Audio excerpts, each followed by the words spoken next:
So hello guys, welcome back to India's best YouTube channel for IT JEE Chemistry Advanced, and here I am with lecture number 6 of ideal gases. So till now we have covered 5 lectures in which we have completed our gas laws along with advanced problems on PV is equals to nRT, all type of problems that they can ask. And then we started kinetic theory of gases. We covered this in lecture number 5. Along with this, we also gave a brief introduction of Maxwell distribution of different kind of speeds. और आज हमें Maxwell distribution complete करना है along with Graham's law of effusion diffusion complete करना है, जिसके साथ साथ आइडियल गैसेस हमारा कंप्लीट हो जाएगा आज के लेक्चर में. ठीक है. और अगर आपको फिजिकल केमिस्ट्री की प्रिपरेशन शुरू करनी है, आप अभी नए हैं, सो मैं आपको परफेक्ट ऑर्डर बता देता हूँ. आप सबसे पहले mole concept and concentration terms, ये लेक्चर्स मेरे YouTube पर अवेलेबल है as well as chem IIT app पर अवेलेबल है फॉर फ्री. तो आप ऐप जो है इंस्टॉल कर सकते हैं from the link in the description box. So mole concept concentration terms करिए, then redox and equivalent concept करिए, देन आप आ जाइए इसमें जो हमारा चल रहा है आइडियल गैसेस, जो आज खत्म हो जाएगा, और रियल गैसेस ऑलरेडी कंप्लीटेड है, कवर्ड है. ऐप पर पूरे लेक्चर्स अवेलेबल है फ्री में, एंड यूट्यूब पर भी अगर आप प्लेलिस्ट चेक करेंगे तो आपको रियल गैसेस भी कंप्लीट 4-5 लेक्चर है, छोटे लेक्चर्स हैं, 4-5 हैं, इसलिए वो आपको मिल जाएगा. तो this should be the perfect order. और इसके बाद के जो चैप्टर्स हैं लाइक थर्मोडायनेमिक्स, वो आपको ऐप पर मिलेंगे. आप वहाँ से कंप्लीट फिजिकल केमिस्ट्री का कोर्स परचेज कर सकते हैं, बहुत ही अफोर्डेबल प्राइजेस में अवेलेबल है. साथ ही साथ कंप्लीट ऑर्गेनिक केमिस्ट्री के भी कोर्सेज अभी लाइव चल रहे हैं, तो आप बिल्कुल उसका फ़ायदा उठा सकते हैं. ठीक है. और मैं आपको एक बात बताऊं कि जब आप ये लेक्चर्स देखोगे ना, तो ये लेक्चर्स को आपको बहुत ज़्यादा दिन नहीं लेना है ख़त्म करने में. स्पेशली अगर आप ड्रॉपर स्टूडेंट हो तो ये लेक्चर्स को बहुत ज़्यादा समय नहीं लेना है. जैसे मोल कंसेप्ट का शायद 7 लेक्चर है मेरा, रेडॉक्स इक्विवेलेंट का भी लगभग 6-7 लेक्चर है. तो आप जब देखेंगे इन लेक्चर्स को तो आपको समझ में आएगा कि काफ़ी डेंस हैं चीज़ें. ठीक है.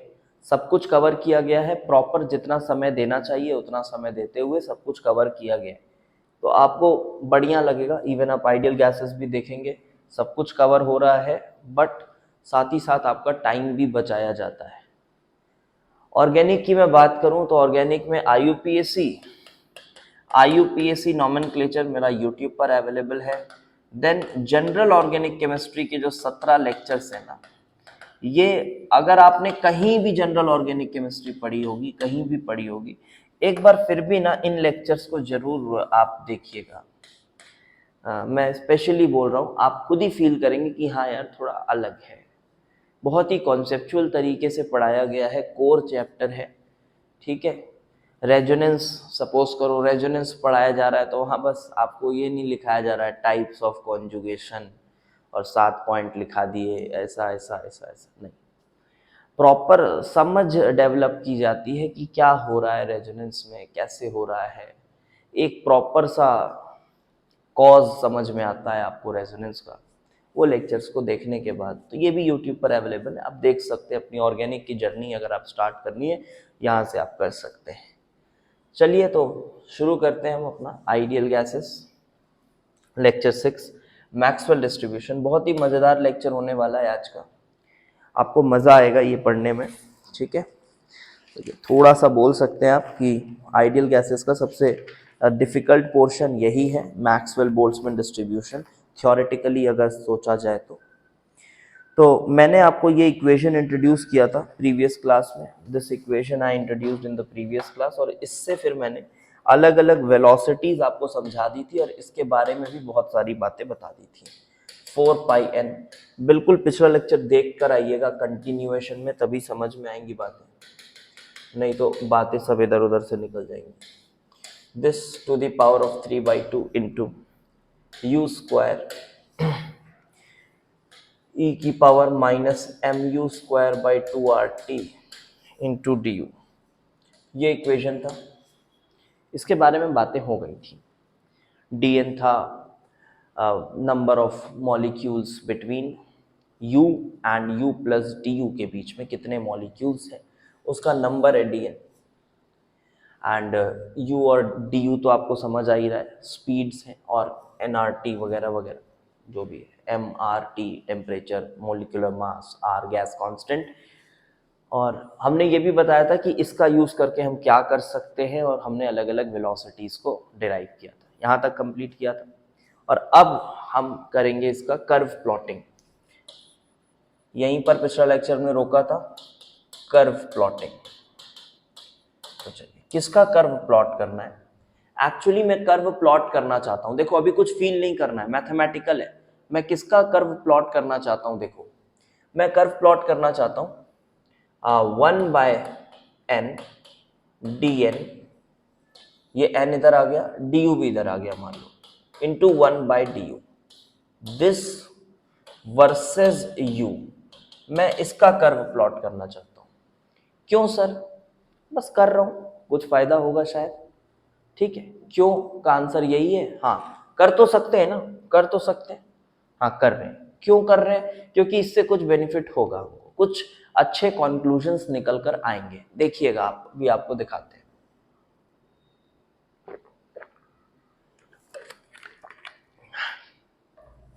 हाँ, सो जब इसको हम इधर पुट करेंगे तो कैसा मिलेगा कुछ हमें, 1/n dn into 1/du is equal to, वो एक ग्राफ है ना, बहुत फेमस है, आपके एनसीईआरटी वगैरह में भी रहता है, बहुत फेमस है वो ग्राफ।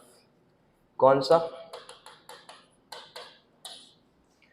जी हाँ, fraction of molecules multiplied by, sorry, fraction of molecules और मॉलिक्यूलर स्पीड का जो ग्राफ रहता है ना, बहुत फेमस। उसी को समझते हैं वो आया कैसे। अंधों की तरह तो रट लेते हो उस ग्राफ को एनसीईआरटी से, मास्टर लोग भी बस जैसा दिया हुआ है वैसा छपवा देते हैं, उसके पीछे का लॉजिक कहाँ से समझ पा रहे हैं, आज समझेंगे। देखिए, ये मैंने इसी इक्वेशन को एक्सप्रेस किया है, और I want to plot between this versus u। तो u बढ़ाने से ये क्या होगा, बढ़ेगा कि घटेगा? ये पूरा क्वांटिटी आप मान लो उसको y एक्सिस में है, ये पूरी क्वांटिटी y एक्सिस में। इसका क्या मतलब है सर? अभी कोई मतलब नहीं है, बस मान लो एक क्वांटिटी है y एक्सिस में। तो जब मैं u को बढ़ाऊंगा तो दो दो चीजें समझ में आती हैं। एक तो ऐसा लगता है कि ये वाले फैक्टर से एक्सपोनेंशियल ग्रोथ होना चाहिए, u स्क्वायर है, तो अगर u को बढ़ाएंगे तो जो y एक्सिस में टर्म है वो टर्म बढ़ना चाहिए। दिख रहा है? बहुत क्लियरली दिख रहा है। लेकिन ऑन द अदर हैंड आपके पास एक और u यहां पर है, देखो एक्सपोनेंशियली नेगेटिव में है।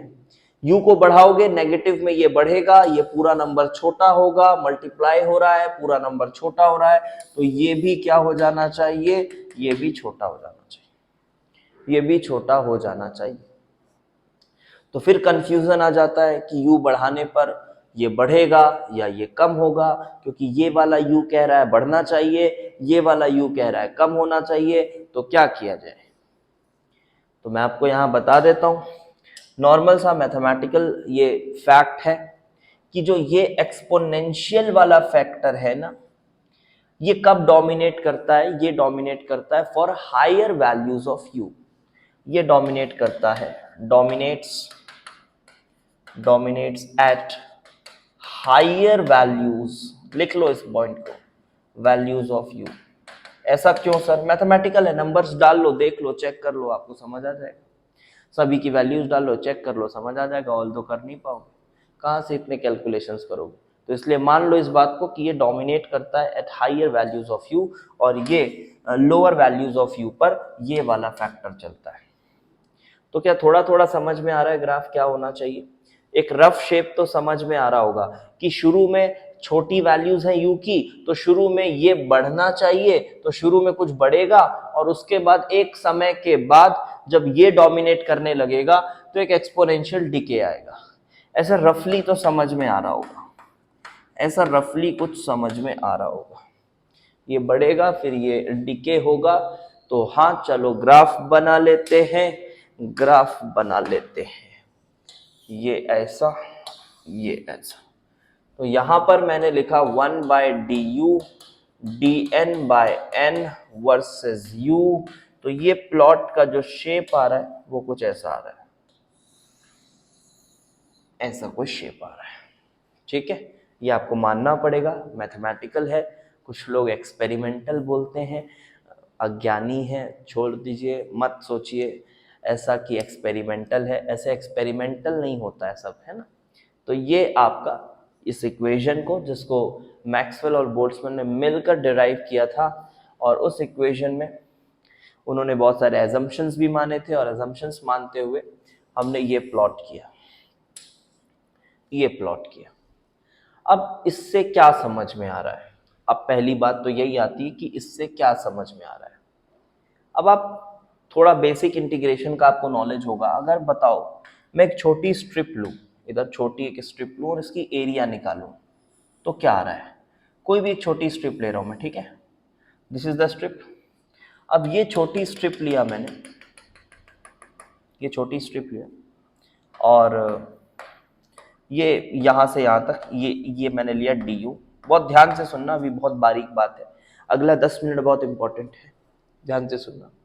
ये एक छोटी स्ट्रिप लिया, तो ये स्ट्रिप की एरिया कैसे निकालते हैं?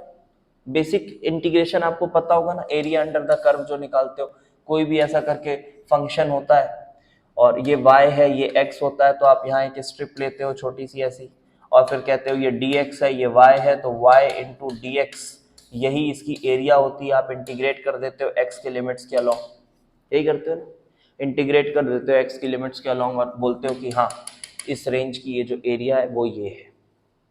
तो अगर मैं यहाँ एरिया निकालूं इसकी, इस स्ट्रिप की, तो क्या एरिया आ रही होगी? तो इसकी जो एरिया आ रही होगी, इधर लिख देता हूँ इसके लिए y एक्सिस, तो y एक्सिस में क्या है 1/du इंटू dn/n, ये है, और इसको मैंने मल्टीप्लाई किया, ये जो छोटी विड्थ ली है मैंने, कितनी ली, du ली, तो du से मल्टीप्लाई किया, तो ये आप समझ पा रहे हो क्या मिल रहा होगा आपको? आपको मिल रहा है dn/n। Now what is this dn/n? What is this dn/n? ये क्या मतलब है इसका? अगर आप इसको सोचें तो ये क्या मतलब है? तो ये समझ में आ रहा है कि n तो टोटल नंबर ऑफ मॉलिक्यूल्स है, और dn क्या है? dn वो फ्रैक्शन ऑफ मॉलिक्यूल्स है, वो फ्रैक्शन तो नहीं, नंबर ऑफ मॉलिक्यूल्स है। dn वो नंबर ऑफ मॉलिक्यूल्स है जो इस रेंज में है, यही है, इस रेंज में। ये आप रेंज ले रहे हैं क्योंकि आपका ये रेंज लिया गया आपने। मैंने ये पिछले लेक्चर में ही बताया था कि इससे आप रेंज में कितने मॉलिक्यूल्स हैं वो निकाल सकते हो। तो dn एक्चुअली में इस रेंज में कितने मॉलिक्यूल्स हैं वो बता रहा है, और n जो है वो टोटल नंबर ऑफ मॉलिक्यूल्स बता रहा है। तो क्या मैं इसको बोल सकता हूं कि ये परसेंटेज ऑफ मॉलिक्यूल्स बता रहा है? काइंड ऑफ, इंटू 100 करोगे तो परसेंटेज भी आ जाएगा। थोड़ा और सिंपल कहूं तो ये फ्रैक्शन ऑफ मॉलिक्यूल्स के बारे में बता रहा है, ये फ्रैक्शन ऑफ मॉलिक्यूल्स के बारे में बता रहा है कि इस रेंज में कितने फ्रैक्शन ऑफ मॉलिक्यूल्स हैं। जी हाँ, तो फिर से सुनना मेरी बात को, क्या ये टर्म, ये पूरा टर्म फ्रैक्शन ऑफ मॉलिक्यूल्स है? क्या ये पूरा टर्म फ्रैक्शन ऑफ मॉलिक्यूल्स है? आंसर है नहीं। तो फ्रैक्शन ऑफ मॉलिक्यूल्स क्या है? ये एरिया जो है, ये एरिया जो है, ये है फ्रैक्शन ऑफ मॉलिक्यूल्स। सर अजीब लग रहा है ना, क्योंकि हमने जो बुक में देखा है वो तो हमने y एक्सिस पे देखा है, क्या लिखा रहता है? Fraction of molecules. अच्छी अच्छी बुक्स में भी आप देखोगे y एक्सिस पे फ्रैक्शन ऑफ मॉलिक्यूल्स लिखा रहता है। क्या लग रहा है मैं गलत पढ़ा रहा हूँ? ऐसा कभी हो नहीं सकता। चलो अब इसको समझते हैं और अच्छे से। तो फिलहाल तो ये फ्रैक्शन ऑफ मॉलिक्यूल्स है एरिया। अब आप ये देखो, अगर आप ये du को फिक्स कर दो, मान लो, मतलब एक प्रॉपर रेंज ले लो जो कि बहुत छोटी रेंज है, मान लो बहुत छोटी रेंज मान लो आप, तो ये हाइट इसका जितना बड़ा होगा, इसकी हाइट जितनी बड़ी होगी, बहुत इजीली समझ आ रहा होगा आपको, हाइट जितनी बड़ी होगी, बहुत इंपॉर्टेंट पॉइंट, पहला पॉइंट क्या लिखना है आपको कि दिस वर्सेस दिस के ग्राफ में जो एरिया अंडर द कर्व आता है वो बताता है, क्या बताता है कि उस रेंज में फ्रैक्शन ऑफ मॉलिक्यूल्स कितने हैं, फ्रैक्शन ऑफ मॉलिक्यूल्स कितने हैं। उसके बाद क्या किया जा रहा है ना, देखो अब ये बात को समझना, this is also very important point, कि जितनी बड़ी इसकी हाइट हो रही है, ध्यान से सुनना, देखो जितनी बड़ी इसकी हाइट हो रही है क्या उतनी बड़ी एरिया होगी, क्योंकि हमने डी को फिक्स करके रखा हुआ है और वेरी स्मॉल मान लिया है। देखो जितनी बड़ी हाइट होगी उतनी बड़ी एरिया, जितनी बड़ी हाइट होगी उतनी बड़ी एरिया, वही हो रहा है। और जितनी बड़ी हाइट, और एरिया का मतलब क्या, एरिया का मतलब फ्रैक्शन ऑफ मॉलिक्यूल्स। तो देख ये बड़ी हाइट हुई तो ये वाई इंटरसेप्ट भी बड़ा हो रहा है, और बड़ी हाइट हुई वाई इंटरसेप्ट भी बड़ा हो रहा है। तो एरिया जो है कहीं ना कहीं अगर हम इसको फ्रैक्शन ऑफ मॉलिक्यूल्स मान लें तो गलत नहीं होगा। समझ रहे हैं क्यों सर ऐसा क्यों सर, थोड़ा नहीं समझ में आया। देखना, समझ बात को समझ कि ये जितनी बड़ी हाइट हो रही, जितनी बड़ी हाइट है उतनी ज्यादा एरिया है, उतनी ही ज्यादा एरिया है। और जितनी बड़ी हाइट है, और एरिया क्या बताता है, एरिया बताता है फ्रैक्शन ऑफ मॉलिक्यूल्स, एरिया बताता है फ्रैक्शन ऑफ मॉलिक्यूल्स। और जितनी बड़ी हाइट है उतनी बड़ी एरिया है, और जितनी बड़ी हाइट है उतना ही बड़ा वाई इंटरसेप्ट है। तो क्या अप्रोक्सीमेटली ऐसा मान सकते हैं, अप्रोक्सीमेटली ऐसा मान सकते हैं कि भाई देख जितनी बड़ी हाइट होगी उतनी बड़ी एरिया होती है। इस वजह से ये जो वाई एक्सिस है, क्यों ना इसको हम क्या बोल दें, क्यों ना इसको हम फ्रैक्शन ऑफ मॉलिक्यूल्स ही बोल दें। गड़बड़ थोड़ी ना होगा, सही तो है, फ्रैक्शन ऑफ मॉलिक्यूल्स बोल दे। हाँ, लेकिन अब क्या कर रहे होंगे हम कि इस स्ट्रिप को बहुत छोटी मान रहे हैं, इस स्ट्रिप को बहुत छोटी मान रहे हैं, और इतनी छोटी मान रहे हैं कि अब रेंज को भूल जाओ, रेंज को भूल जाओ। अब एक पॉइंट वेलोसिटी की बात हो रही है कि इस पॉइंट वेलोसिटी में इतने फ्रैक्शन ऑफ मॉलिक्यूल्स है, इस पॉइंट वेलोसिटी में इतने फ्रैक्शन ऑफ मॉलिक्यूल्स है। थोड़ा भी कॉमन सेंस रखते होगे तो समझ आ रही होगी बात। इस पॉइंट वेलोसिटी में इसी ग्राफ को ट्रांसफॉर्म, लेकिन देखो एक्चुअल ग्राफ तो यही है, मैं एक्चुअल ग्राफ तो इसी को मानता हूं, एक्चुअल ग्राफ तो मैं इसी को मानता हूं, लेकिन फिर फॉर योर कन्वीनियंस, ताकि बच्चों को ठीक ठीक से समझ में आ सके, मास्टरों को भी ठीक से समझ आ जाए, इसलिए इस ग्राफ को कुछ इस तरह से पेश किया जाता है आपके सामने, दिस एंड दिस। अब रेंज की बात भूल जाइए, और यहां पर सिर्फ लिख दिया जाता है फ्रैक्शन ऑफ मॉलिक्यूल्स, और इधर मॉलिक्यूलर स्पीड। और अब रेंज ऑफ स्पीड की बात यहां नहीं करी जाती है, सिर्फ और सिर्फ पर्टिकुलर स्पीड की बात होती है कि यार इस स्पीड पर ये फ्रैक्शन ऑफ मॉलिक्यूल्स है, ये फ्रैक्शन ऑफ मॉलिक्यूल्स है। अब क्या आप समझ पा रहे हो, अगर मैं इस पॉइंट पे बात करूं, अगर मैं इस पॉइंट पे बात करूं, देखो यहां पर मैं बात करूं, ये जो पीक दिख रहा है, इसका पीक दिख रहा है, इस पीक पर वाई इंटरसेप्ट सबसे ज्यादा है, इस पीक पर वाई इंटरसेप्ट सबसे ज्यादा है। वाई इंटरसेप्ट ज्यादा होने का क्या मतलब है, वाई इंटरसेप्ट ज्यादा होने का मतलब है, वाई इंटरसेप्ट ज्यादा होने का मतलब है कि फ्रैक्शन ऑफ मॉलिक्यूल्स ज्यादा है, फ्रैक्शन ऑफ मॉलिक्यूल्स ज्यादा है। सर यहां से बता दो, यहां भी वही बात है। यहां पर अगर आप देखो, इस पॉइंट पर जो तुम पतली स्ट्रिप बनाओगे उसकी एरिया सबसे ज्यादा होगी, जो पतली स्ट्रिप बनाओगे बहुत ही छोटी रेंज का, बहुत ही छोटी रेंज का जो पतली स्ट्रिप बनाओगे उसकी एरिया सबसे ज्यादा होगी। और एरिया ज्यादा हो रही है मतलब फ्रैक्शन ऑफ मॉलिक्यूल्स ज्यादा हो रहा है। और एट द सेम टाइम ये वाई इंटरसेप्ट भी देखो आप सबसे ज्यादा ही है, वाई इंटरसेप्ट भी सबसे ज्यादा ही है। तो इसी ग्राफ को ऐसे पलट दिया है।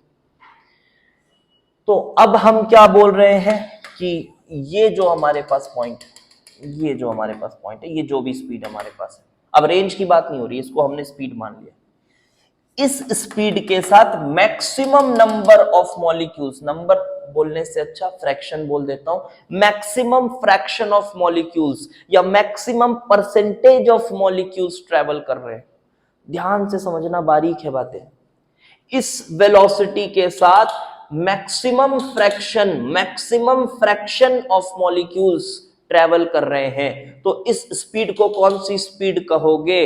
इस स्पीड को कहोगे यूएमपीएस। जी हां, मोस्ट प्रोबेबल स्पीड जो हमने लास्ट क्लास में डिफाइन किया था, वही स्पीड इस ग्राफ से निकाली जा सकती है। This is UMPS. Okay fine, बढ़िया समझ में आया होगा। This is UMPS. एक बात और बता दूं, यूएमपीएस आपको डिफाइन कर लिया, लिख लो। कैसे उस ग्राफ को इसमें कन्वर्ट किया ये भी समझ में आ गया। एक पॉइंट लिखेंगे इस ग्राफ के बारे में, ये ग्राफ सिमेट्रिकल नहीं है। This graph is not symmetrical. This graph is not symmetrical. ये सिमेट्रिकल नहीं है। ये कुछ इस तरह से, यहां पर उठा हुआ फिर ऐसा, यहां पर उठा हुआ फिर ऐसा, ठीक है। अगर सिमेट्रिकल होता तो क्या होता पता है? अगर सिमेट्रिकल होता तो क्या होता? अगर ये सिमेट्रिकल होता, इसको भी लिख लेना, अगर ये ऐसा सिमेट्रिकल होता तो इसका मतलब क्या हो जाता कि यूएमपीएस भी बीच में, और एवरेज, कॉमन सेंस से सोचो, एवरेज क्या होता है? एवरेज कैसे निकालते हैं? मतलब एकदम बीच वाला वेलोसिटी, वही होता है एवरेज। एवरेज मतलब एकदम बीच वाली वेलोसिटी। अब यहां पर अगर आप एकदम बीच वाली वेलोसिटी निकालोगे ना, तो वो कहीं इधर आएगी, देखो वो कहीं इधर आएगी, कहीं बीच वाली वेलोसिटी निकालोगे तो यहां कहीं आएगी। मान लो इधर जिधर दोनों तरफ एरिया बराबर हो, ऐसा कुछ मान लो, बीच वाली वेलोसिटी यहां आएगी। ग्राफ का बीच का पोर्शन वो कहीं यहां आएगा या यहां आएगा, जैसा भी आपको दिख रहा हो। लेकिन जब ग्राफ सिमेट्रिकल हो जाए, लिखना इस बात को, जब ग्राफ सिमेट्रिकल हो जाए तो एग्जैक्टली बीच में यूएमपीएस भी वहीं आएगा और यू एवरेज भी वहीं आएगा। तो अगर ग्राफ सिमेट्रिकल हो जाए तब यूएमपीएस और यू एवरेज ये दोनों बराबर हो जाएंगे, ये दोनों बराबर हो जाएंगे। लेकिन अगर अभी यहां पर देखें, जो रियल में जो होता है, ये होता नहीं है ऐसा। This is not real, but अगर ऐसा मैथमेटिकली हो जाता तब ऐसा कुछ हो जाता। आपको पता है जेईई एडवांस 2020 में इसी पर सवाल आया हुआ है, सिमेट्रिकल करके दिया था ग्राफ। और मैं ये बहुत पहले से पढ़ा रहा हूँ, जब से 3-4 साल से मैं जो ऑफलाइन बैचेस भी ले रहा हूँ, ऑल्दो कम बच्चों को पढ़ा रहा था, और यूट्यूब पर तो आए हुए भी 2 साल ही हुआ है, तो उनको ये चीज़ मैंने पहले ही बता के रखी हुई थी कि हाँ यार, अगर ये सिमेट्रिकल आता है ग्राफ तो इसका मतलब है ये दोनों बराबर हो जाते हैं। और एग्जैक्टली सेम चीज़ 2020 के जेईई एडवांस में पूछी गई थी। एग्जैक्टली आप देखिएगा पेपर उठा के, शायद पहला ही क्वेश्चन था। उसमें बहुत लोग कह रहे थे अरे एनसीईआरटी का क्वेश्चन आ गया है, डायरेक्ट जो ग्राफ है एनसीईआरटी की उठा के पूछ ली गई है। वही अज्ञानी लोग क्या बोलेंगे, तो वो कुछ इस तरह से सोच रहे थे उसको, बट ऐसा था नहीं। देखो जो फॉर्मूला हमने पढ़ा उसमें यू एवरेज क्या आया था, यू एवरेज आया था √8 पाई RT बाई एम, ये आया था 8 RT बाई पाई एम था शायद। फॉर्मूला आप देख लीजिएगा, पीछे लिखवाया था आपको, 8 RT बाई पाई एम ये था। और यूएमपीएस क्या है? यूएमपीएस है √3 RT बाई एम। तो रियल में, अरे यार 3 नहीं है 2 है यार, देख लेना पीछे लिखवाया था फॉर्मूला। तो आप यहाँ पर देख सकते हो, this is for a gas if I talk about 8 by pi is something 2 point something, और 2 RT इज 2 RT। आप क्लियरली देख सकते हो कि यू एवरेज और यू एमपीएस में यू एवरेज बड़ा है।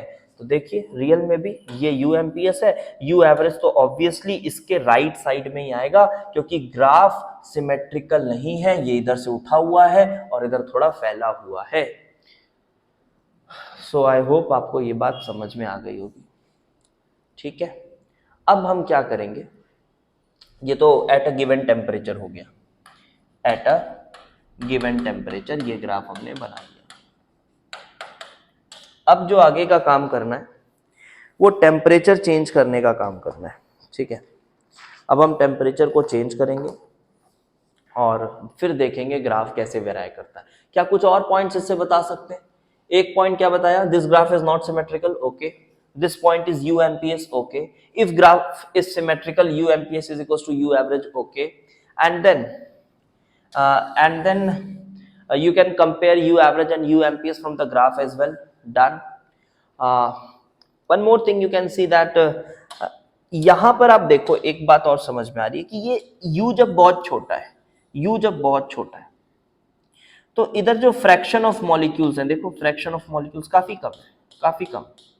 देखो देखते जाओ देखते जाओ देखते जाओ, u धीरे धीरे बढ़ रहा है तो फ्रैक्शन ऑफ मॉलिक्यूल्स बढ़ रहे हैं। मतलब जब u बहुत छोटा है, जब u बहुत छोटा है तो फ्रैक्शन ऑफ मॉलिक्यूल्स बहुत कम है। इसी तरह से जब u बहुत बड़ा है, जब u बहुत बड़ा है तो भी फ्रैक्शन ऑफ मॉलिक्यूल्स जो दिख रहे हैं वो बहुत कम है, यानी कि परसेंटेज ऑफ मॉलिक्यूल्स बहुत कम है जब u बहुत छोटा है और जब u बहुत बड़ा है। तो एक पॉइंट और लिख सकते हो यहाँ पर कि percentage of molecules traveling with very small and very large velocity is quite low, इनका परसेंटेज बहुत कम है। मतलब ऐसा है कि बहुत कम परसेंटेज मॉलिक्यूल्स हैं जो बहुत धीरे चल रहे हैं, या फिर बहुत तेज चलने वाले भी बहुत कम है, मॉडरेट स्पीड के साथ चल रहे हैं ऐसे बहुत सारे मॉलिक्यूल्स हैं, मॉडरेट स्पीड के साथ चलने वाले ज्यादा मॉलिक्यूल्स हैं, ऐसी बात हो रही, ठीक है।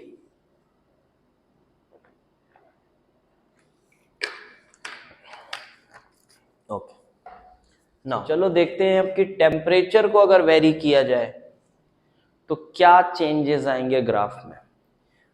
सेम गैस के लिए टेम्परेचर को वैरी करेंगे और देखेंगे क्या चेंजेस आएंगे ग्राफ में। बहुत ही इंपॉर्टेंट टॉपिक है, ठीक है, और एकदम डीप में जाके आपको समझाऊंगा जैसे कि हर टॉपिक को समझाता हूँ। बहुत मजा आएगा आपको, ध्यान से देखिएगा, ठीक है। तो लिखते हैं चलो topic, for same gas at different temperature.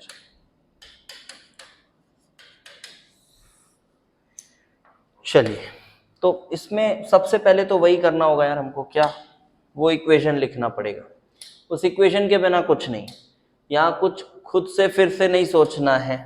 जैसा कि मैं बहुत बार इस बात को कह रहा हूँ आपको, ये सब नहीं सोचना है कि टेम्परेचर बढ़ा देंगे तो टक्कर बढ़ जाएगी, तो ऐसा हो जाएगा वैसा हो जाएगा। आप ग्राफ बिना इक्वेशन के प्रेडिक्ट नहीं कर सकते, असंभव है। चलिए, तो इक्वेशन को देखिए, आपको यहाँ पर समझ में आ रहा है टेम्परेचर का खेल क्या है। तो दो तरफ टेम्परेचर लिखा हुआ है, एक तो इधर टेम्परेचर लिखा हुआ है, तो यहां से समझ आ रहा है कि अगर टेम्परेचर को बढ़ाएंगे तो ये पोर्शन कम हो जाना चाहिए, और यहां से समझ आ रहा है कि टेम्परेचर को बढ़ाएंगे तो ये पोर्शन बढ़ जाना चाहिए। समझ आ रहा है, सिंपल मैथ्स। फिर वही बात है कि ये वाला जो पोर्शन है और ये वाला जो पोर्शन है, ये ग्राफ के इनिशियल फेजेस में ये पोर्शन डोमिनेट करता है। तो ये पोर्शन डोमिनेट करता है, dominates at initial phases, initial portion of graph, यानी कि u की छोटी वैल्यूज पर इनिशियल पोर्शन। और ये for higher values of u, जब ग्राफ थोड़ा आगे चला जाएगा तो for higher values of u वहां पर जाकर ये वाला पोर्शन डोमिनेट करेगा। इसका मतलब एक पॉइंट तो हमने निकाला, अभी भी ग्राफ नहीं प्लॉट हो पाएगा, एक पॉइंट तो हमने ये निकाला, ठीक है, कि इससे ये कुछ समझ में आ रहा है कि पहले अगर ग्राफ ऐसा था तो अभी जो ग्राफ बनेगा वो शुरुआत में थोड़ा इससे नीचे बनेगा।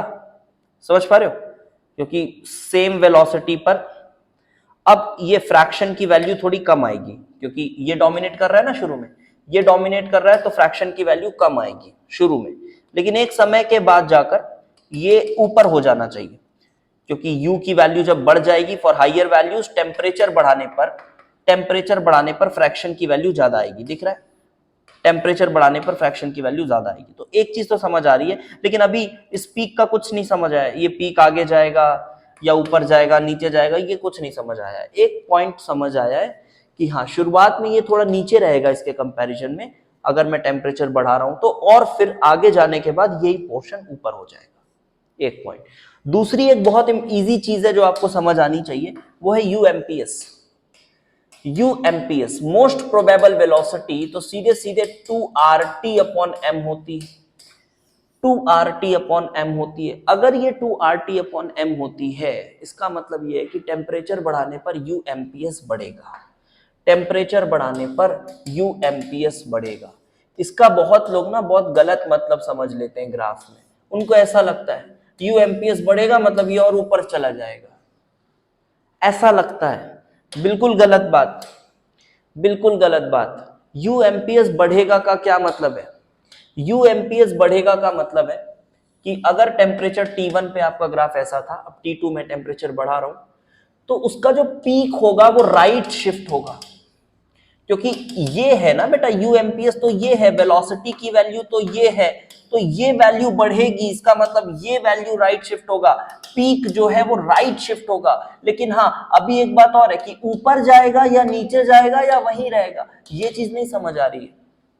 राइट शिफ्ट होगा समझ आ गया, देखो राइट शिफ्ट होगा समझ आ गया, लेकिन ऊपर जा रहा है कि नीचे जा रहा है कि वहीं रहेगा, ये नहीं समझ आ रहा है।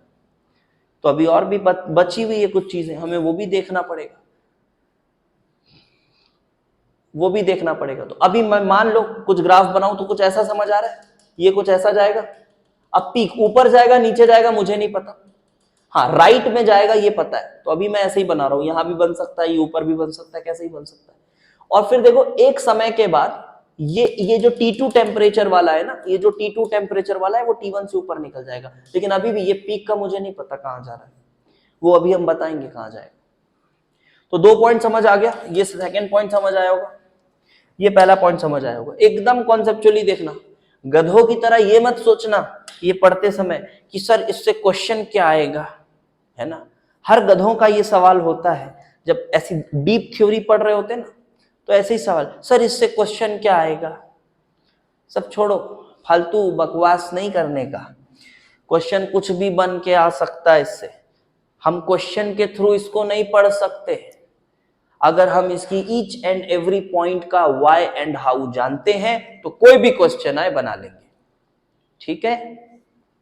चलिए अब तीसरा पॉइंट, अब तीसरा पॉइंट, ये पहला पॉइंट हुआ, ये दूसरा पॉइंट हुआ। अब तीसरा पॉइंट ये थोड़ा डिफिकल्ट है समझना। क्या डिफिकल्ट है कि ये ऊपर जाएगा कि नीचे जाएगा, और आपने अगर कहीं पहले भी पढ़ा होगा तो मैं ये श्योर हूं बहुत कहीं शायद ही कोई बहुत ही ढंग के टीचर से आपने पढ़ा होगा तो वो आपको एक्सप्लेन कर पाएगा कि ये ऊपर जाएगा कि नीचे जा पाएगा, ठीक है। मैथमेटिकली थोड़ा मुश्किल होता है समझने के लिए। एक काम करो, इसको समझने के लिए ना हमें ऐसा कुछ करना पड़ेगा, देखो हमें कुछ ऐसा करना होगा। एक्चुअली में ऊपर जाएगा या नीचे जाएगा इससे हम क्या समझना चाहते हैं बेटा, हम उससे ये समझना चाहते हैं कि जो फ्रैक्शन की वैल्यू है, जो परसेंटेज की वैल्यू है, वो परसेंटेज की वैल्यू बढ़ेगी या कम होगी, यही समझना चाहते हैं ना। 30% था तो वो 30% का 40% हो जाएगा या 25% हो जाएगा, ये क्या होगा, ये जानना चाहते हैं। तो क्यों ना ऐसा करें, ध्यान से सुनना, और वो भी किसके परसेंटेज का जानना चाहते हैं बेटा, किसके परसेंटेज का जानना चाहते हैं, हाँ यूएमपीएस वाली वेलोसिटी के परसेंटेज को जानना चाहते हैं। गजब की बात है, यूएमपीएस वाले की वेलोसिटी पर कितने परसेंटेज मॉलिक्यूल्स है वो जानना चाहते हैं। तो मैं यहां पर ना एक काम करता हूं, ये du को यहां लिख देता हूं। याद करो जो मैंने पिछली क्लास में आपको बात बताई थी कि इस फॉर्मूले से मैं क्या कर सकता हूं, इस फॉर्मूले से मैं dn/n की वैल्यू निकाल सकता हूं या dn की वैल्यू निकाल सकता हूं एक गिवन रेंज ऑफ वेलोसिटी पे, एक गिवन रेंज ऑफ वेलोसिटी पे। और अगर रेंज को मैं बहुत छोटा मान लूं, अगर रेंज को मैं बहुत छोटा मान लूं तो वो पॉइंट वेलोसिटी भी हो सकती है अप्रोक्सीमेटली। मुझे ये पता करना है कि ये जो एमपीएस वाली वेलोसिटी है उस पर कितने परसेंटेज लोग हैं, क्या वो बढ़ गए हैं या कम हो गए हैं, यही पता करना है मुझे। एमपीएस वाली वेलोसिटी पर जो परसेंटेज है वो बढ़ गया है या कम हो गया है, मुझे ये पता करना है।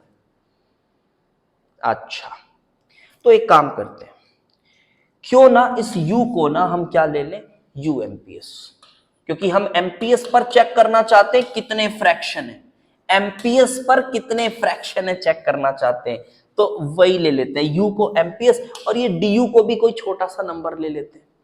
चलो मान लो u एमपीएस लिया और उसको ले लिया u एमपीएस प्लस du, तो du को एक छोटा सा नंबर ले लो 1, तो हम u एमपीएस से 1 मतलब u एमपीएस और इस रेंज में कितने फ्रैक्शन है वो निकालना चाहते हैं, और ये रेंज बहुत छोटा है तो इसको रफली u एमपीएस ही मान सकते हो, इसको रफली u एमपीएस ही मान सकते हो। एक बात और मैंने आपको पिछली क्लास में बताई थी कि ऑल्दो अगर ये निकालना है तब तो हमें इंटीग्रेट करना पड़ेगा, u एमपीएस से u एमपीएस प्लस 1 तक इंटीग्रेट करना पड़ेगा, लेकिन सिंस मैंने रेंज छोटी ली हुई है इसका मतलब ये है कि अगर मैं डायरेक्ट पुट करके भी निकाल दूं तो एरर कम आएगा, एग्जैक्ट वैल्यू नहीं आएगी लेकिन हाँ एरर कम आएगा। बहुत मजेदार चीज है यार, ध्यान से देखना, ध्यान से, बिल्कुल ध्यान से, एरर कम आएगा। तो चलो ना थोड़ा पुट वुट करो इधर, अगर पुट करें सीधे du को 1 मार दो, u एमपीएस, u की जगह u एमपीएस लिखा, हमें तो वेरिएशन देखना है ना, ऊपर गया कि नीचे गया, कितना गया, एग्जैक्ट नंबर से कोई मतलब थोड़ी नहीं, तो थोड़ा बहुत एरर चलेगा। ऐसा लिखूंगा यहाँ पर, थोड़ा सा मुझे समय दीजिए, dn by n is equals to, यहाँ पर ये है 4 पाई, तो ये नीचे पाई है तो ये हो जाएगा चलो 4 बाय रूट पाई इंटू 2,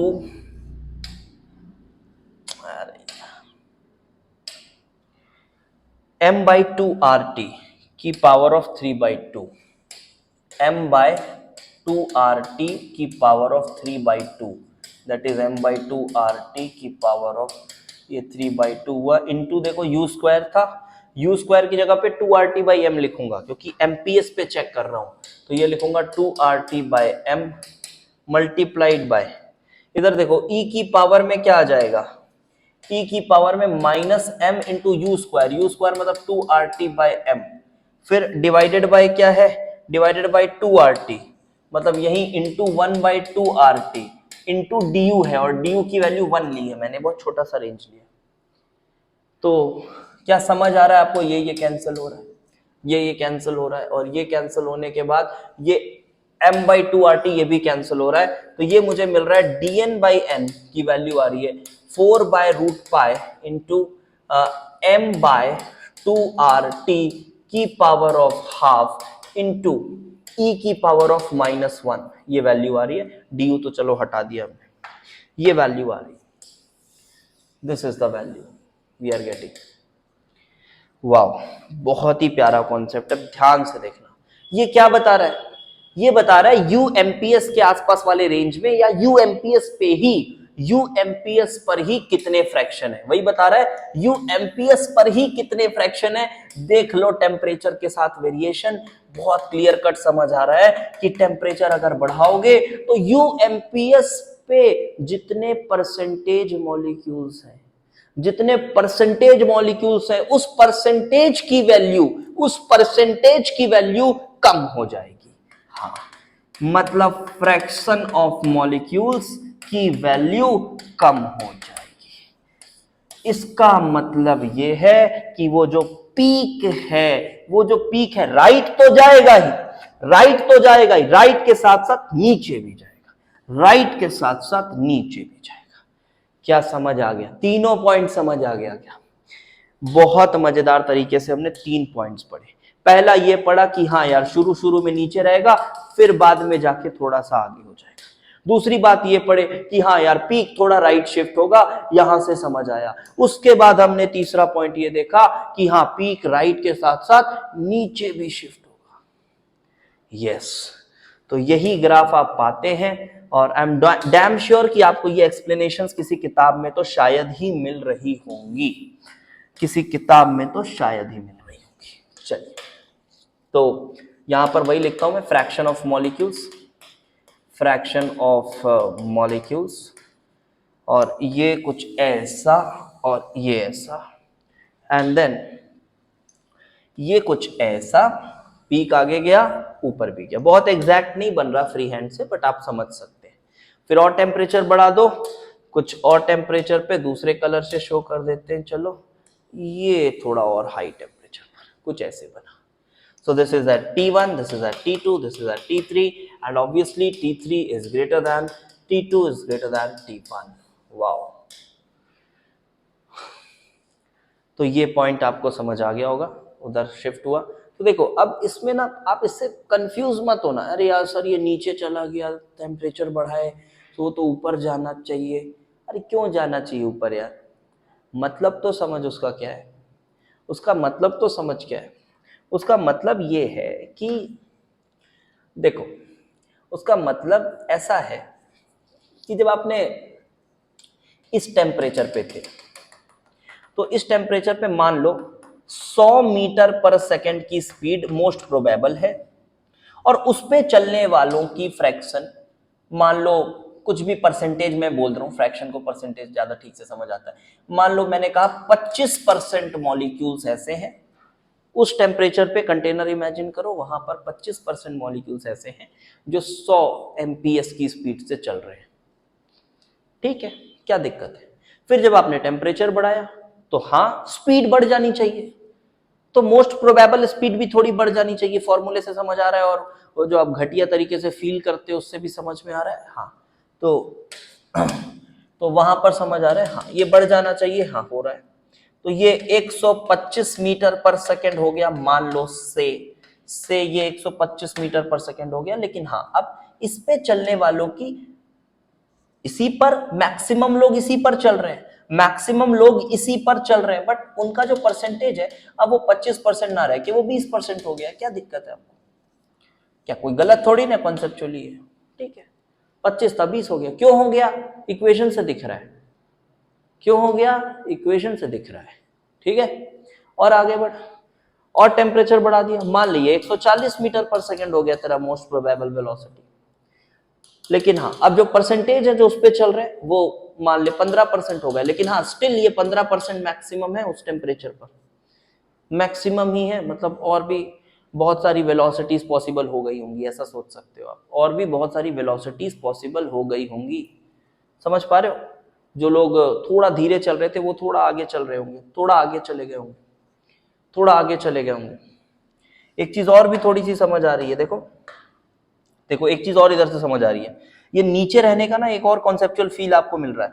ये सभी पॉइंट्स को लिखते जाना अपने कॉपी में कि हाँ जब टेम्परेचर बढ़ा रहे हैं तो धीरे चलने वालों की संख्या थोड़ी और कम हो रही है। देखो मान लो इस वेलोसिटी, ये धीरे वाली वेलोसिटी, तो धीरे वाले वेलोसिटी में देखो सबसे ज्यादा फ्रैक्शन थे T1 टेम्परेचर पर, और T3 पर जो फ्रैक्शन है वो कम हो गया। मतलब धीरे चलने वालों के फ्रैक्शंस थोड़े कम हो रहे हैं। लेकिन वही अगर आप इधर आओगे तो देखो ये बढ़ गया है, इससे भी समझ में आ रहा है हाँ धीरे चलने वालों की संख्या तो कम हुई है, लेकिन तेज चलने वालों की संख्या बढ़ गई है। देखो तेज चलने वालों की संख्या बढ़ गई है हायर टेम्परेचर पर।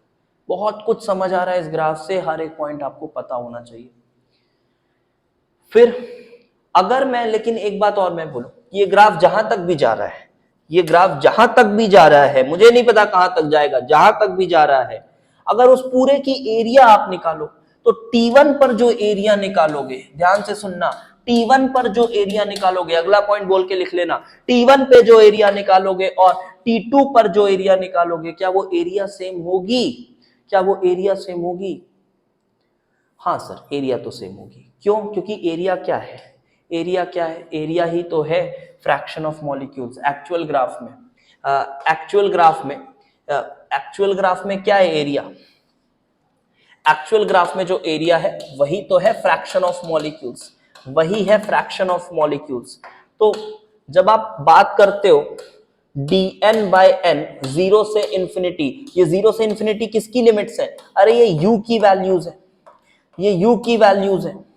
आपने जीरो वेलोसिटी से लेके इनफाइनाइट वेलोसिटी तक वालों का dn अगर निकालना है तो अबे यहां तो dn जो है तेरा वो n के बराबर ही आ जाएगा ना, क्योंकि टोटल मॉलिक्यूल्स ही कवर हो जाएंगे, टोटल मॉलिक्यूल्स ही कवर हो जाएंगे। जीरो से इनफाइनाइट, भाई स्पीड जीरो से इनफाइनाइट के बीच में तो ही होगी, कुछ और स्पीड थोड़ी ना होगी, तो हर मॉलिक्यूल कवर हो जाएगा, तो टोटल फ्रैक्शन हमेशा इसकी वैल्यू क्या आएगी, इसकी वैल्यू 1 आएगी, भले वो टेम्परेचर T1 पर हो, T2 पर हो, T3 पर हो, जो एरिया की वैल्यू आएगी वो सबकी सेम रहेगी।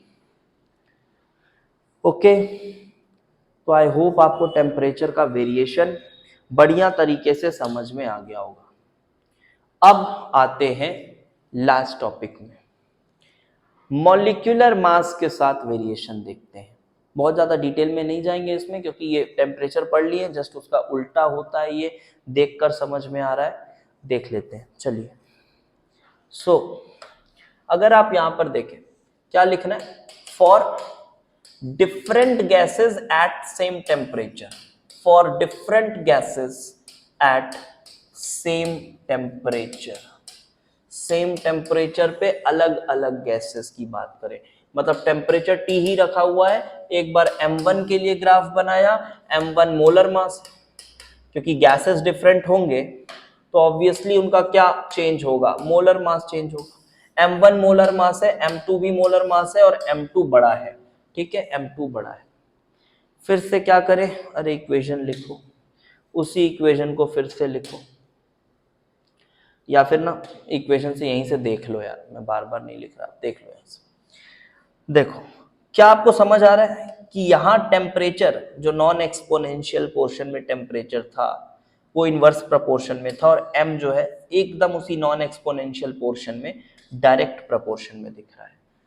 एक्सपोनेंशियल प्रपोर्शन, एक्सपोनेंशियल पोर्शन में टेम्परेचर जो था उसको बढ़ाने से ये वैल्यू बढ़ रही थी, लेकिन आप देखो m को बढ़ाने से ये वैल्यू क्या होगी, कम होगी, एक्सपोनेंशियल पोर्शन वाले m को। बहुत क्लियर कट समझ आ रहा है ना, क्या कि टेम्परेचर का जो इफेक्ट था m का इफेक्ट एग्जैक्टली उल्टा है, एग्जैक्टली उल्टा है। इवन आप अगर UMPS के फॉर्मूले को भी देखोगे, एक तो वहां से देखा हमने, उसके बाद आप UMPS के फॉर्मूले को भी देखोगे तो क्या दिख रहा है, अंडर रूट ऑफ 2RT/m, यही दिख रहा है, अंडर रूट ऑफ 2RT/m। तो यहां से समझ में आ रहा है कि जो m है, फिर से देख सकते हो, ये रूट t के साथ डायरेक्टली प्रोपोर्शनल था, ये रूट m के साथ इनवर्सली प्रोपोर्शनल है। एग्जैक्टली समझ आ रहा है, उल्टा है। तो टेम्परेचर में जो ग्राफ बन रहा था वो आप टेम्परेचर बढ़ाने से ये नीचे जा रहा था और आगे की तरफ शिफ्ट हो रहा था, पीक। यहां पर क्या होगा पता है, मोलर मास बढ़ा देने से वो उल्टा हो जाएगा, वो उल्टा हो जाएगा। मतलब ये जो था वो आपका M1 के लिए था, तो ये आपका किसके लिए हो जाएगा, ये M2 के लिए हो जाएगा। सिंपल है, उल्टा तो हो रहा है टेम्परेचर का, तो बहुत कॉमन सेंस से समझ सकते हो। तो ग्राफ में यहां बना देता हूं आपके लिए, यहां मैं ग्राफ बना देता हूं, सेम ग्राफ तो वही बन रहा है, किसका, fraction of molecules, fraction of molecules, जिसको एक्चुअली में 1/du/dn/n है ये, बट अप्रोक्सीमेशन बता दिया, और u इन्हीं के बीच में बन रहा है। और अगर मैं ऐसा और फिर ऐसा ये बनाऊं, तो ये बन रहा है बेटा मोलर मास M1 के लिए, ये बन रहा है M2 के लिए, where M2 is greater than M1। और बहुत कुछ समझ में आ रहा है इससे कि हाँ, जो UMPS की वैल्यू है वो M1 वाले के लिए ज्यादा है, क्योंकि M1 छोटा है, तो हल्के मॉलिक्यूल्स तेज ट्रैवल करेंगे। इससे थोड़ा बहुत आपको ग्राहम्स लॉ का भी आइडिया पहले से ही मिल जा रहा है, इसके बाद ग्राहम्स लॉ समझने में भी थोड़ा आपको आसानी होगी। हाँ, यहां पर देखो मॉलिक्यूल्स अगर आप ये बढ़ा दे रहे हो, मास बढ़ा दे रहे हो, तो UMPS की वैल्यू कम हो जा रही है। UMPS पहले इतना था, UMPS की वैल्यू अब कम हो जा रही है, ठीक है। पीक ऊपर बढ़ रहा है, पीक के लिए फिर वही कॉन्सेप्ट यूज करना है मैथमेटिकली, वो भी निकल कर आएगा, करने की जरूरत नहीं है, समझ चुके हो। और कुछ, हाँ, इधर वाले पोर्शन में देखो, इधर वाले पोर्शन में देखो, अगर मॉलिक्यूल्स हल्के हैं, अगर मॉलिक्यूल्स M1 वाले हैं तो हल्के हैं, तो धीरे चलने वालों की फ्रैक्शंस कम है, दिख रही है, धीरे चलने वालों की फ्रैक्शंस कम है। और तेज चलने वालों की फ्रैक्शंस ज्यादा है। ऑल्दो ओवरऑल वो थोड़े कम है, ओवरऑल वो मॉडरेट स्पीड वाले ही मॉलिक्यूल्स ज्यादा मिलेंगे, बट अगर कंपेयर करें M1 और M2 में, तो M1 में तेज चलने वालों की संख्या ज्यादा है, M2 में तेज चलने वालों की संख्या कम है। यहां पर M2 में धीरे चलने वालों की संख्या कम है। तो इससे यही समझ आता है कि जो भारी मॉलिक्यूल्स होते हैं वो थोड़ा धीरे ट्रैवल करते हैं। और जब आप डिफ्यूजन एक्सपेरिमेंट देखेंगे ग्राहम्स लॉ का, तो ये चीज़ एक्सपेरिमेंटली भी वेरीफाइड रहती है कि हाँ ऐसा ही होता है। बहुत सारे एक्सपेरिमेंटल एविडेंसेस हैं इसके। तो सोचो, जो चीज़ें एक्सपेरिमेंटली वेरीफाई हो जाती हैं उसको बहुत अच्छे तरीके से ग्राफिकली प्लॉट करके मैथमेटिकली डिराइव किया गया है even before the experiments were done. This is quite an amazing job. ठीक है, तो ये मोलर मास का वेरिएशन हमने सीखा। चलो देखते हैं Graham's law of effusion diffusion. खत्म कर लेते हैं आज, फिर इसके थोड़े क्वेश्चंस करने होंगे। ये टॉपिक ऐसा है ग्राहम्स लॉ, इसके थोड़े से क्वेश्चंस करने होंगे, वो अगली क्लास में कर लेंगे। ऑल्दो जिस तरह से मैं आपको समझा दूंगा आपको समझ आ जाएगा। एफ्यूजन डिफ्यूजन, देखो कोई भी गैस जो डिफ्यूज होती है, देखो डिफ्यूज होना और एफ्यूज होना रफली सेम बात है, बहुत ज्यादा उसमें कोई बहुत डिस्कशन का टॉपिक नहीं है। क्या होता है, जब कोई एक होल के थ्रू, एक छोटे से होल या ओरिफिस के थ्रू जब गैस निकल रही होती है उसको कहते हैं एफ्यूज हो रहा है, एफ्यूज हो रहा है। और निकलने के बाद जो फैल रही है उसको कह देते हैं डिफ्यूज हो रहा है। इतनी सी बात है। ऑल्दो आपको क्या समझना है, इफ्यूजन डिफ्यूजन दोनों का मतलब गैस चल रही है, गैस चल रही है, सीधी सी बात। एफ्यूजन हो डिफ्यूजन हो, गैस चल रही है। हाँ, वो होल के थ्रू निकल रही है तो उसके लिए एक टर्म बोल दिया गया है फ्यूजन, निकल के फैल रही है तो उसके लिए बोल दिया गया डिफ्यूजन, वो बात अलग है। देखो क्या हुआ, एक छोटा सा डेमोन्स्ट्रेशन आपको बताता हूँ, बहुत ही फेमस डेमोन्स्ट्रेशन, कि इधर एक डिफ्यूजन ट्यूब रखा गया, एक ट्यूब है, मान लो ये एक ट्यूब है, और इस ट्यूब में इधर से फ्लो कराया गया अमोनिया गैस और इधर से फ्लो कराई गई HCl गैस, इधर से फ्लो कराई गई HCl गैस। दोनों ही गैसेस, ऑल्दो HCl के थोड़े वाइट से फ्यूम्स दिखते हैं, अमोनिया तो दिखता भी नहीं है, ये थोड़े वाइट फ्यूम्स इसके दिखते हैं। ये दोनों गैस को सेम पॉइंट ऑफ टाइम पर यहां से खोला गया, मान लो इसको रखा गया था इधर से, खोला गया दोनों को, इधर से इधर से इधर से। ठीक है, अब क्या हुआ कि हमको ये पता है कि जब ये रिएक्शन करता है अमोनिया और HCl गैस तो ये बनता है NH4Cl, और NH4Cl का व्हाइट क्लाउड एकदम से दिखने लगता है, एकदम व्हाइट कलर का क्लाउड दिखने लगेगा। जिधर भी अमोनियम क्लोराइड बनेगा वहां व्हाइट क्लाउड दिखने लगेगा। तो अब मान लो जब किसी को मॉलिक्यूलर स्पीड्स वगैरह के बारे में, वेलोसिटीज के बारे में पता ही नहीं था, तब वो लोग ये कर रहे थे ये देखने के लिए कि कहां पर ये क्लाउड बनती है, क्योंकि आंख से दिखेगी। यूट्यूब पर बहुत सारे एक्सपेरिमेंट्स भी होंगे, ये बहुत ही छोटा सा डेमोन्स्ट्रेशन है, आप देख सकते हैं कि जब इधर से अमोनिया इधर से HCl पास कराया जाता है तो NH4Cl किधर बनता है। 3 पॉसिबिलिटीज है, या तो एग्जैक्टली बीच में बन जाए, या तो इधर बन जाए, या तो इधर बन जाए। फिर अभी तो आपने पढ़ लिया है मॉलिक्यूलर स्पीड्स, उसी को डिफ्यूजन में भी लगा दो, ठीक है, चल जाएगा। तो क्या समझ में आता है, जो भारी गैस है वो धीरे चलती है, जो भारी गैस है वो धीरे चलती है। तो अमोनिया और HCl में ऑब्वियसली HCl का अगर एवरेज मास देखा जाए तो 36.5 यूनिट्स है, और अमोनिया को देखा जाए तो 17 यूनिट्स है।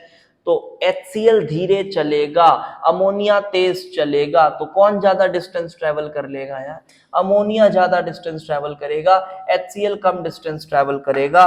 और इस वजह से जो आपको व्हाइट क्लाउड दिखाई देगा वो कहीं इस जगह पर दिखाई देगा, इस जगह पर दिखाई देगा आपको वो white cloud. This is ammonium chloride formed here, यहां अमोनियम क्लोराइड बना हुआ दिखेगा। समझ आ गई बात। तो इससे एक छोटी सी बात समझ में आ रही है कि जो रेट है डिफ्यूजन का, देखिएगा बहुत अच्छे तरीके से आपको बताऊंगा, सिर्फ फॉर्मूला पे नहीं जाएंगे। जो रेट ऑफ डिफ्यूजन है वो कहीं ना कहीं मोलर मास से इनवर्सली प्रोपोर्शनल है। और आपने मॉलिक्यूलर वेलोसिटीज पढ़ ली, तो हर जगह आपने क्या देखा कि मोलर मास से इनवर्सली प्रोपोर्शनल होती है, मोलर मास से इनवर्सली प्रोपोर्शनल होती है तो रूट के साथ होती है, वो मैथमेटिकली आया। ठीक है, तो rate of diffusion is inversely proportional to root of molar mass of gas. एक पॉइंट ये आप दिमाग में बैठाइए पहले, यही है ग्राहम्स लॉ, यही है root of molar mass of gas, यही है। ठीक है, थोड़ा सा इसका एडवांस पोर्शन भी है बट वो जेई के सिलेबस में उतना है नहीं, इसलिए उसको डिस्कस नहीं करते हैं। वो भी मैं आपको थोड़ा आपके दिमाग में डालूंगा, थोड़ा दिमाग में डालूंगा। देखिए, तो पहले ये छोटी सी बात समझ आ गई, ये बेसिक चीज समझ आ गई, दिस इज बेसिक ऑब्जर्वेशन। और इससे ये समझ आ गया कि डिफ्यूजन का rate molar mass of gas के इनवर्सली प्रोपोर्शनल होगा रूट में, रूट में। अब एक फॉर्मूला भी आता है, अब आप ऐसे सोचो, अब ये रेट को भी डिफाइन करेंगे थोड़ा अच्छे से। देखो, ये मानो यहाँ पर आपके पास कंटेनर है और इस कंटेनर में कोई गैस रखी हुई है, गैस रखी हुई है जिसका प्रेशर है Pa और मोलर मास है Ma, और इधर रखी हुई है, इधर रखी हुई है, इधर भी एक गैस रखी हुई है, दिस इज गैस B जिसका प्रेशर है Pb और मोलर मास है Mb। तो मान लो, मोलर मास को भी इग्नोर करो, सिर्फ प्रेशर को देखो, तो इसका प्रेशर अगर ज्यादा है और इसका प्रेशर कम है, सेम वॉल्यूम पे रखा हुआ है, मान लो इसका प्रेशर कम है, इसका प्रेशर ज्यादा है, तो जो ये निकलेगा इधर से, जो डिफ्यूज एफ्यूज होगा, एफ्यूज आउट होगा, वो कहां पर ज्यादा एफ्यूज होगा? ऑब्वियसली जिसका प्रेशर ज्यादा है, जिसका प्रेशर ज्यादा है वहां से ज्यादा तेजी से ऐसा आवाज करते हुए निकलेगा। इवन जो टायर से लीक होता है ना, आप देखे होंगे टायर से जो गैस लीक होती है, तो उसका जो रेट है ना, शुरुआत में बहुत तेजी से निकलता है, बहुत कॉमन ऑब्जर्वेशन है, शुरुआत में बहुत तेजी से निकलता है, लेकिन उसके बाद जब अंदर का प्रेशर थोड़ा कम हो जाता है, अंदर का प्रेशर थोड़ा कम हो जाता है, तो आप देखोगे वही जो एफ्यूजन हो रहा है वो धीरे धीरे धीरे धीरे कम होने लगता है। आती है आवाज, फिर कम हो जाती है थोड़ी सी, क्योंकि अब अंदर का प्रेशर कम है। तो एक और ऑब्जर्वेशन समझ में आ रहा है, एक और यहां से चीज समझ आ रही है कि भाई ठीक है, प्रेशर के तो डायरेक्टली प्रोपोर्शनल होगा, प्रेशर के तो डायरेक्टली प्रोपोर्शनल होगा। हाँ, ये चीज समझ में आ रही है कि प्रेशर बढ़ाएंगे, प्रेशर बढ़ाएंगे तो क्या होगा, प्रेशर बढ़ाने पर गैस और तेजी से निकलेगा, अगर ज्यादा प्रेशर पर है तो और तेजी से निकलेगा। हाँ, वॉल्यूम को फिक्स रखना है यहाँ पर। ये कंटेनर जो होगा ना, जो भी हम बात कर रहे हैं, ये कंटेनर आपका फिक्स्ड वॉल्यूम का है, ये वॉल्यूम चेंज नहीं हो रही है, फिक्स्ड वॉल्यूम पर, फिक्स्ड वॉल्यूम का है। तो एक बात और समझ आ गई कि रेट ऑफ डिफ्यूजन या एफ्यूजन, जो भी बोल लो आप, दोनों का रेट वाइज सेम ही आएगा। रेट ऑफ डिफ्यूजन या एफ्यूजन आप कुछ भी बोल लो, क्या बेटा ये आप बोल सकते हो कि ये प्रेशर ऑफ गैस के डायरेक्टली प्रोपोर्शनल है और मॉलिक्यूलर मास के रूट पर इनवर्सली प्रोपोर्शनल है। सर यहां पर रूट क्यों नहीं आया? वो बस कैलकुलेटेड है, आप वो मान लीजिए, वहां रूट नहीं आता, वो तो मैथमेटिकली डिराइव किया गया फॉर्मूला है। तो प्रेशर ऑफ गैस के डायरेक्टली है और इनवर्सली प्रोपोर्शनल टू दिस है। क्या थोड़ी और आपकी नॉलेज बढ़ी डिफ्यूजन को लेकर इस ऑब्जर्वेशन से? बिल्कुल बढ़ गई होगी। अच्छा, अब देखो, अब एक बात और बताओ, जैसे सपोज करो मैं कह रहा हूं कि 5 मिनट तक, अच्छा अरे यार एक सेकंड, हाँ, अब मैं थोड़ा रेट पर थोड़ा सा गौर करते हैं, ठीक है? उसके बाद एक बात और बताऊंगा आपको, इसके क्वेश्चंस मैं नेक्स्ट लेक्चर में लूंगा, ऑलरेडी शायद 1 घंटा हो गया शायद रफली। तो रेट ऑफ डिफ्यूजन एफ्यूजन, तो रेट कैसे पता कर सकते हो आप? रेट, देखो रेट के ना बहुत सारे तरीके हैं, वो कुछ भी बोल सकता है। मान लो रेट के बहुत सारे तरीके हो सकते हैं। रेट आप कैसे निकाल सकते हो? ये कंटेनर है, अब यहां से डिफ्यूजन ट्यूब में इसको डाल दिया गया हो, ध्यान से समझो, एक डिफ्यूजन ट्यूब डाल दिया गया हो और फिर देख रहे होंगे कि यहां से गैस शुरू हुई है चलना, यहां से शुरू हुई है और ये L डिस्टेंस तक चली, और यहां पर देखा गया डिफ्यूजन ट्यूब में यहां से गैस निकलना शुरू हुई है और ये L1 डिस्टेंस या L2 डिस्टेंस तक चली, ये L1 डिस्टेंस तक चला। तो गिवन टाइम पर, जो भी टाइम तक आप देखना चाहते हो, 5 second, 10 second, 20 second, 5 second, 10 second, 20 second, कोई भी टाइम पर आप देखना चाहते हो, जो ज्यादा डिस्टेंस ट्रेवल करेगा उसका रेट ज्यादा है। अरे कॉमन सेंस है भाई, कॉमन सेंस है, कोई फॉर्मूला नहीं है, बहुत तरीके से इसको रेट ऑफ डिफ्यूजन को बोल सकते हैं। तो रेट ऑफ डिफ्यूजन का क्या मतलब है? पहला तरीका क्या बोल सकता है? डिस्टेंस ट्रेवल्ड, ऐसा बोल सकता है कि कितना डिस्टेंस वो ट्रेवल करा है गिवन टाइम पर, 5 सेकंड में कितना डिस्टेंस ट्रेवल किया, रेट ऑफ डिफ्यूजन। दूसरी चीज और क्या कर सकता है?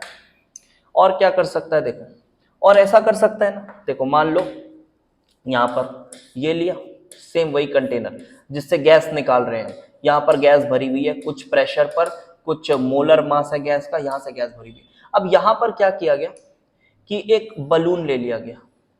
अब यहां पर एक मान लो आप बलून ले लिया गया, और ये बलून जो है इसकी कुछ मैक्सिमम कैपेसिटी है, और हमने बलून लिया और हमने फिर टाइम में स्टॉप वॉच स्टार्ट किया। हमने बोला यार चलो हम 15 सेकंड में देखते हैं ये बलून को कितना भर पाता है, 15 सेकंड में ये बलून को कितना भर पाता है। तो कहीं पर V1 वॉल्यूम भरा, कहीं पर ये V2 वॉल्यूम भरा। तो क्या यार समझ आ रहा है, जहां पर ज्यादा वॉल्यूम भरेगा उसकी रेट ज्यादा होगी। कॉमन सेंस, कोई फॉर्मूला थोड़ी ना भाई, जहां पर ज्यादा वॉल्यूम बढ़ेगा वहां रेट ज्यादा होगी, और क्या। तो क्या बोलोगे? एक और तरीका, वॉल्यूम कलेक्टेड बोल दो, volume collected by time, volume collected by time, ये भी हो गया।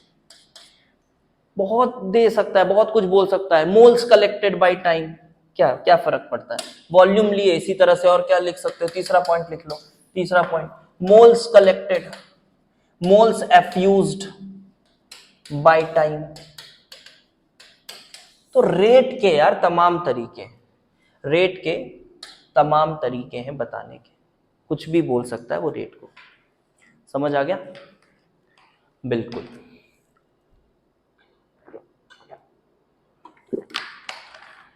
अब यहां एक और मैं आपको बहुत इंपॉर्टेंट बात बोलना चाहूंगा। जैसे मान लो जब हम टाइम लेते हैं ना यहाँ पर अपनी सिलेबस में, तो हम ले लेते हैं 10 सेकेंड, और 10 सेकेंड में हम रेट बता देते हैं। हम रेट बता देते हैं, हाँ यार इतना डिस्टेंस चला, L1 डिस्टेंस चला 10 सेकेंड, तो हम बोल देते हैं L1/10 इतना मीटर पर सेकेंड इसकी रेट है। लेकिन एक्चुअल में आप समझो, एक्चुअल में ना यहाँ पर एक गलती है, छोटी सी गलती है, क्योंकि जब ये चल रहा होगा, जब ये चल रहा होगा, इधर से चलना शुरू हुआ, तो उस इंस्टेंट पर उसका प्रेशर पीबी है, उस इंस्टेंट पर उसका प्रेशर पीबी है। लेकिन जैसे थोड़ा सा डिफ्यूज हो गया होगा तो इधर तो प्रेशर थोड़ा सा कम हो गया होगा, अब वो पीबी थोड़ी ना होगा, वो पीबी माइनस डेल्टा पी हो जाएगा। तो उस इंस्टेंट पर जब थोड़ा सा ये डिफ्यूज हो गया, तो अब तो इसकी जो रेट है वो क्या हो गई, अब जो रेट है वो क्या हो गई, एफ्यूजन की चेंज हो जानी चाहिए, क्योंकि अब उस पॉइंट पर जैसे थोड़ा सा भी गैस उधर गया, उस पॉइंट पर इसका प्रेशर अब अलग है। So it is better to define instantaneous rate of diffusion. For more accuracy, it is better to define instantaneous rate of diffusion, but in our syllabus we assume कि ऐसे चीजें हो रही हैं, with time pressure नहीं बदल रहा है, जो हम टाइम ले रहे हैं उस टाइम पर प्रेशर में ज्यादा फर्क नहीं पड़ रहा है, ये मान रहे हैं हम। ठीक है, बता दिया मैंने। क्या बताया कि for better understanding, for better understanding instantaneous rate of diffusion,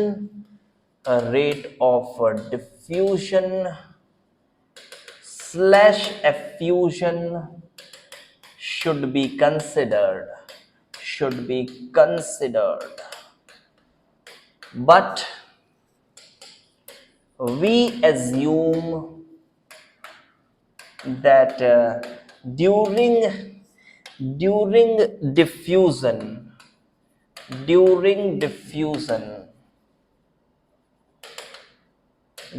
लिखा है समझ रहे, during diffusion pressure of gas is negligibly changed,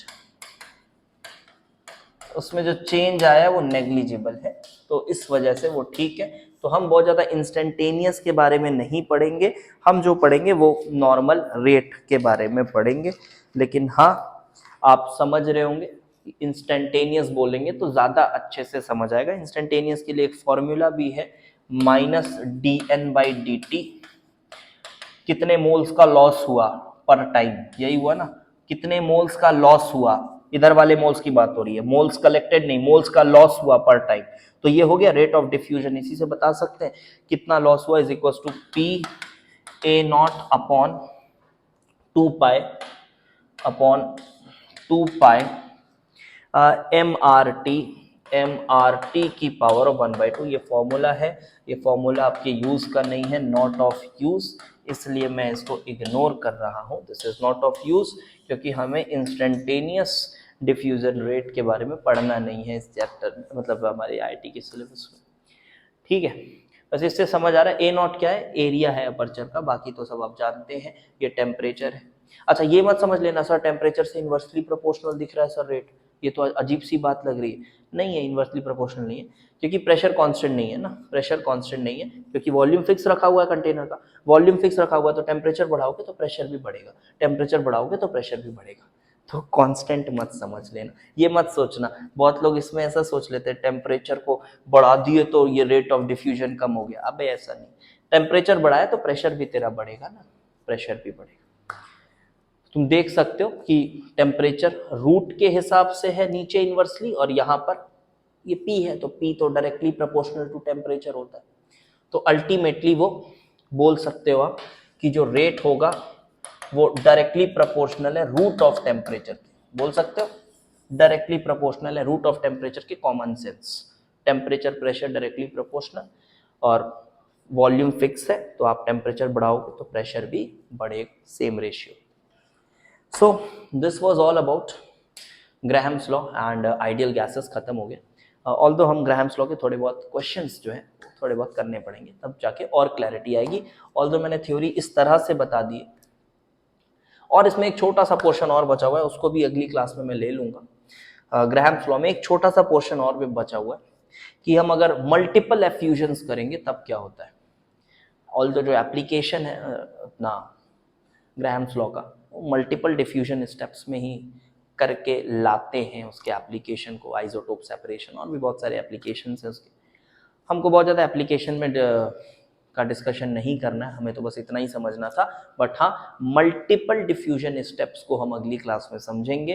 along with that we will do some questions on Graham's law, and then हमारा जो ideal gas का portion है आप मान लो खत्म हो चुका है। And real gases already recorded हैं, बट फिर से एक बार रिकॉर्ड कर देंगे उनको। आप चाहें तो पूरा जो शुरुआत का फिजिकल केमिस्ट्री का पोर्शन आपका बढ़िया से खत्म हो चुका है। अब आप ऐप इंस्टॉल कर लें, और वहाँ जो टेस्ट हैं वो ओपन करा दिया गया है। जो टेस्ट है ChemIIT एपमर, वो टेस्ट को ओपन करा दिया गया है, और उसकी लाइव डिस्कशंस भी कुछ लेक्चर्स की हो गई, कुछ टेस्ट की हो गई हैं, कुछ की बाकी हैं। तो उनके लाइव डिस्कशन भी हम करेंगे, और उसको भी मैं ऐप पर पब्लिक करा देंगे, फ्री ओपन करा देंगे वीडियोस को। तो आप उनको भी देखकर अपना ये चैप्टर प्रिपेयर कर सकते हैं। और अगर आपको मज़ा आएगा, जो कि ऑब्वियसली आएगा, अगर आपके पास थोड़ा सा दिमाग है तो मज़ा ज़रूर आएगा आपको पढ़ने में, तो आप कंप्लीट कोर्सेज भी परचेज करके अपनी तैयारी को सॉलिडिफाई कर सकते हैं। Okay, do share these videos and thanks for watching.